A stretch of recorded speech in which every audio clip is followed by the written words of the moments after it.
ప్రధాని పదవి నుంచి వైదొలిగి మంత్రిగా బాధ్యతలు చేపట్టిన పెటంగటన్ షినావత్ర థాయిలాండ్ రాజకీయాల్లో అనూహ్య పరిణామాలు చోటు చేసుకుంటున్నాయి. ఆ దేశ ప్రధాని పెటంగటన్ షినావత్ర పై వేటు పడిన విషయం తెలిసిందే. దీంతో ఆమె స్థానంలో మరో నేత తాత్కాలిక ప్రధానిగా బాధ్యతలు చేపట్టారు. అనంతరం దేశ మంత్రివర్గాన్ని పునర్వ్యవస్థీకరించారు. ఇందులో ప్రధాని పదవి పోగొట్టుకున్న పెటంగటన్ షినావత్రకు కూడా చోటు కల్పించారు. ఆమె కొత్త క్యాబినెట్లో మంత్రిగా చేరారు.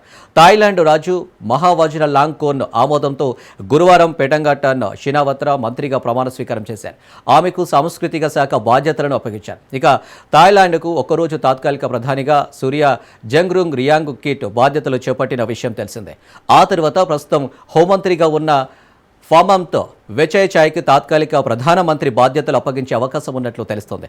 థాయిలాండ్ ప్రధాని పెటంగటన్ షినావత్ర పై వేటు వేశారు. ఆ దేశ రాజ్యాంగ కోర్టు ఇవాళ ఆ సస్పెన్షన్ విధించింది. ఓ ఫోన్ సంభాషణలో కంబోడియా మాజీ అధినేత హున్ సెన్ అంకోల్ అని సంబోధించిన పితోంగ్టాన్ తమ దేశ సైనిక కమాండర్ను తన విరోధి అని పేర్కొనడం వివాదానికి దారితీసింది. దేశ సరిహద్దులో కంబోడియాతో ఉద్రిక్తతలు నెలకొన్న సమయంలో స్వయంగా ప్రధాని తమ దేశ సైనిక కమాండర్కు వ్యతిరేకంగా వ్యాఖ్యలు చేయడంపై ప్రజల్లో ఆగ్రహం పెల్లుబీకింది. దీనిపై విచారణ చేపట్టిన కోర్టు కంబోడియాతో జరిగిన దౌత్య వ్యవహారంలో ప్రధానమంత్రిగా నైతికతను ఉల్లంఘించారని చెప్పడానికి తగిన ఆధారాలున్నాయని కోర్టు పేర్కొన్నది.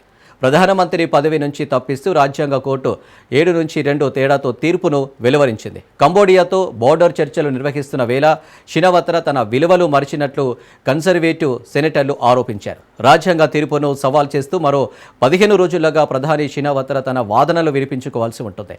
లేదంటే ఆమె కేసును డిస్మిస్ చేశారు. ఒకవేళ పెటంగటన్ షినావత్రను డిస్మిస్ చేస్తే ప్రధాని బాధ్యతల నుంచి సస్పెండ్ అయిన రెండో వ్యక్తిగా ఆమె నిలుస్తారు.